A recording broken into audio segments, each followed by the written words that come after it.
ایک ایک تحفہ مولا کی جانب سے. وہ یہ کہ صحیفہ سجادیہ کا نام تو ہر ایک نے سن رکھا ہے, 54 دعائیں اس میں. میں ریکویسٹ کروں گا جوانوں سے خاص طور پر, آج کل تو انٹرنیٹ کا زمانہ, آپ کے لیے کوئی مشکل کام بھی نہیں ہے, کہ آپ اس میں ضرور ایک مرتبہ انڈیکس پڑھیے گا صحیفہ سجادیہ کا. آپ پوری نہ بھی پڑھ سکیں تو کم سے کم فہرست تو پڑھیں کہ اس میں ہیں کون کون سی دعائیں. اس میں سے خاص طور پر ایک دعا ہے, دعا نمبر 23. کتنے ہی مومنین ہر ایک حالات کے اعتبار سے بہرحال کہیں نہ کہیں کسی مشکل میں, کوئی روزگار کی مشکل میں, کوئی صحت کی مشکل میں, خاندان کی مشکل میں. ایک لفظ عربی میں استعمال ہوتا ہے عافیت. عافیت اتنا حسین اور خوبصورت لفظ ہے, اس کا مجھے تو کوئی اردو پراپر ٹرانسلیشن سمجھ میں نہیں آتا کہ عافیت کو سمجھانے کے لیے آپ کو اردو میں 4-5 جملے کہنے پڑیں گے تب جا کے عافیت کا مفہوم سمجھ میں آئے گا.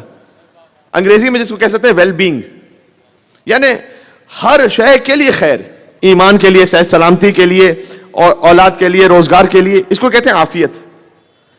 دعائے عافیت ہے دعا نمبر 23. آپ جس نیت سے دعائے عافیت کو پڑھیں, 4 سے 5 منٹ کی دعا, زیادہ لمبی دعا بھی نہیں. اور میری ریکویسٹ آپ سے یہ ہے کہ 1-2 دفعہ اس کا ترجمہ ضرور پڑھ لیجئے گا تاکہ آپ یہ جان سکیں کہ مولا زین العابدین علیہ السلام نے عافیت مانگی کیسے اللہ سے. انتہائی لطیف دعا.